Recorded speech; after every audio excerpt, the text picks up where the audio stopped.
Halo, selamat pagi. Kembali lagi di Lavender Channel bersama aku, Kak Tuah. Kali ini kita akan membahas materi tentang bahasa Indonesia ya.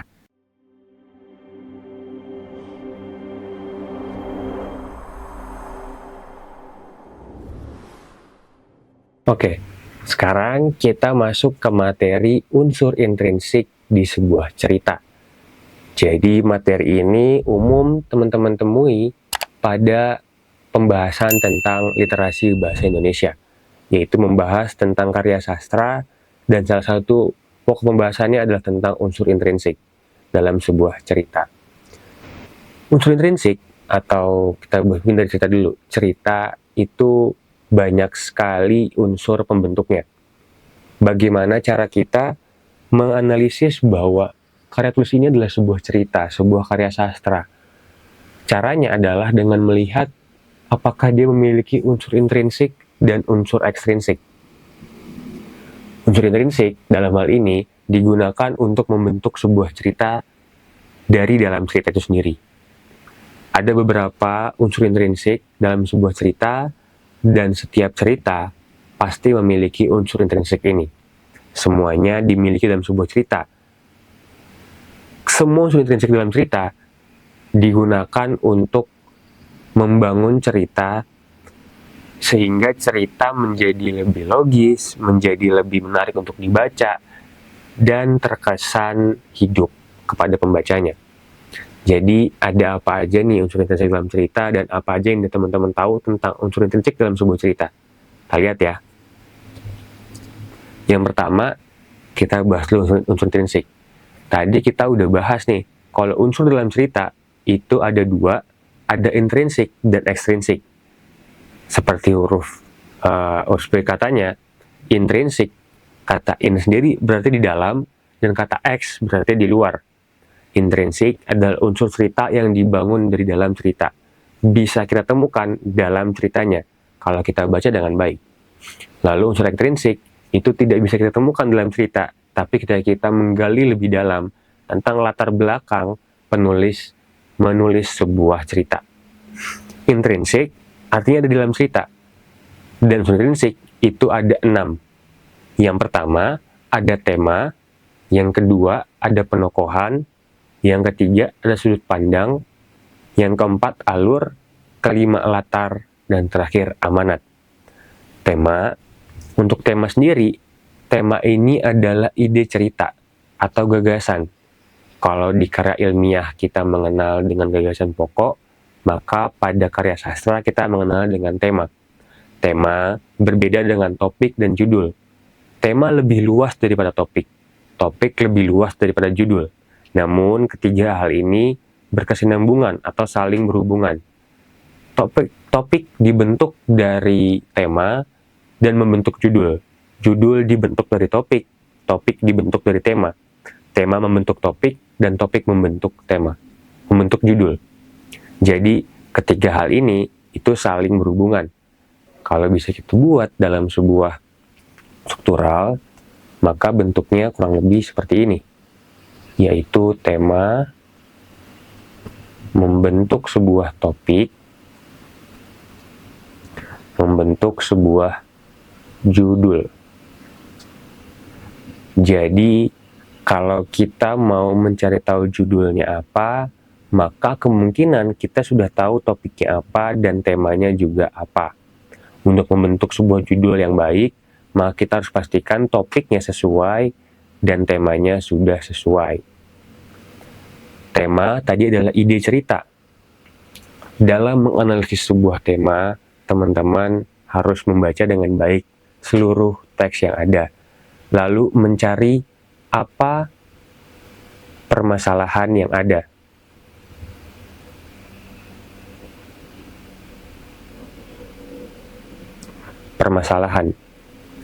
Permasalahan ini akan selalu diulang pada setiap paragraf atau pada setiap bagian di ceritanya. Jadi kalau ada 5 paragraf, ada 5 kalimat, maka teman-teman harus lihat dengan baik, baca dengan baik untuk mencari tahu permasalahannya itu apa. Permasalahan akan menjadi topik pembahasan.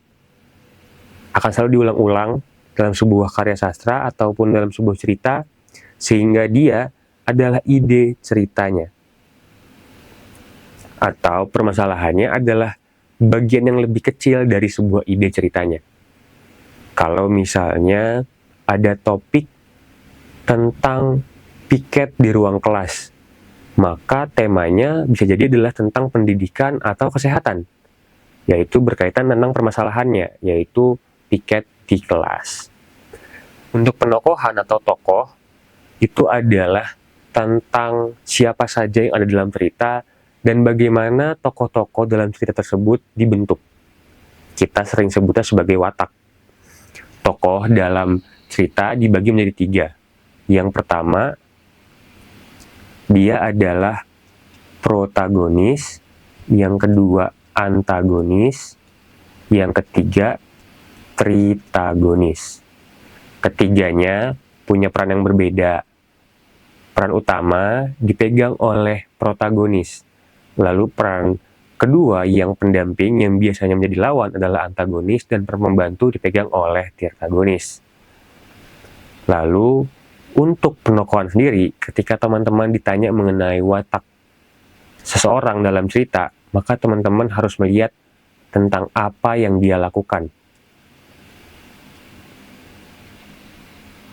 Tidak semerta-merta teman-teman menemukan bahwa ada penjelasan tokoh A adalah tokoh yang baik, tokoh yang sopan, dan sebagainya. Oke, tokoh A adalah yang baik dan sopan, tapi apa yang dia lakukan yang mencerminkan baik dan sopan? Ketika dalam cerita dia lebih condong ke dalam tindakan sopan, maka watak yang sopan. Ketika dalam cerita dia lebih condong, lebih sering dibicarakan sebagai lebih banyak melakukan hal yang baik, maka dia wataknya adalah yang baik. Jadi penokohan berfokus pada apa yang dilakukan, jangan hanya terpaku pada apa yang diceritakan pada penulis. Lanjut, sudut pandang. Sudut pandang berarti letak dari penulis dalam sebuah cerita. Penulis biasanya hidup dalam cerita dalam berbagai cara.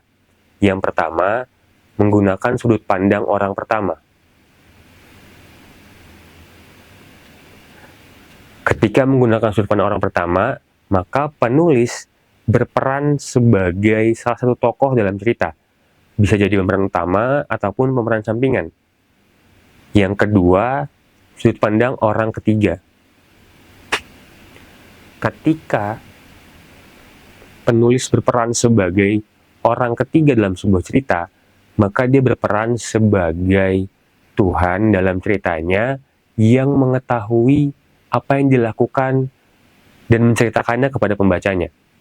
Orang ketiga sendiri dibagi menjadi 2, yaitu yang serba tahu dan yang terbatas. Bedanya di mana? Kalau yang serba tahu, maka penulisnya bisa mengetahui apa yang dirasakan oleh tokohnya, sedangkan yang terbatas, dia hanya menceritakan apa yang terjadi. Selanjutnya, alur. Alur sendiri adalah rangkaian peristiwa yang terjadi dalam cerita. Cerita dibentuk juga oleh rangkaian cerita yang saling berkesinambungan atau berkausalitas. Jadi, satu cerita itu berdampak pada cerita yang lain.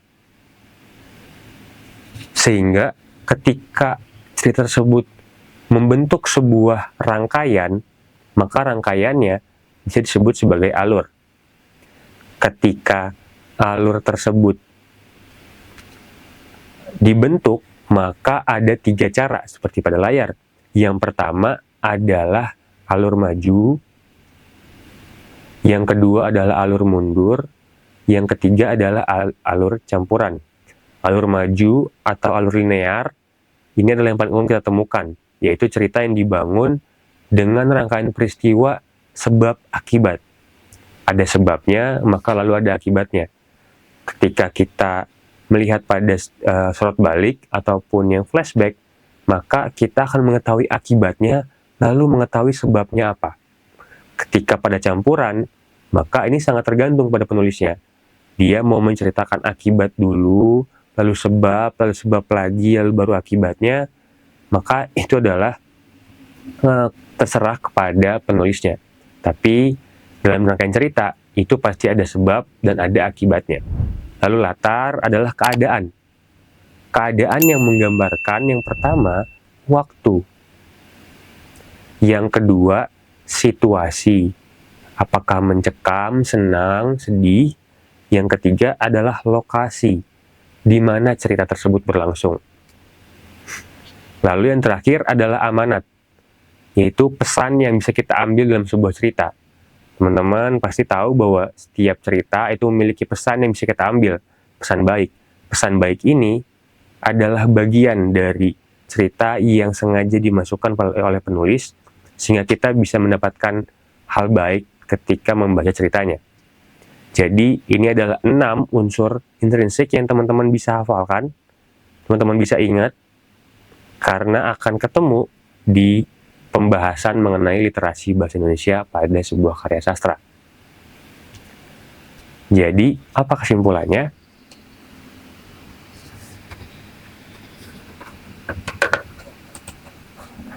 Kesimpulannya adalah unsur intrinsik sebagai pembentuk cerita dari dalam dibagi menjadi 6, yaitu tema, tokoh atau penokohan, lalu latar, alur, sudut pandang, dan amanat. Karena 6-nya bisa kita temukan kalau kita membaca ceritanya dengan baik dan bisa menganalisisnya dengan tepat. Tema berbeda dengan topik dan judul, lalu penokohan dilihat dari apa yang tokoh lakukan, lalu untuk alur membentuk lokasi, membentuk rangkaian peristiwa, yaitu ada alur maju, mundur, dan campuran. Lalu latar, ada latar lokasi, waktu, dan latar suasana. Lalu ada amanat yang bisa teman-teman baca sebagai pesan baik yang teman-teman temukan dalam ceritanya. Baik, sekian untuk materi unsur intrinsik. Terima kasih.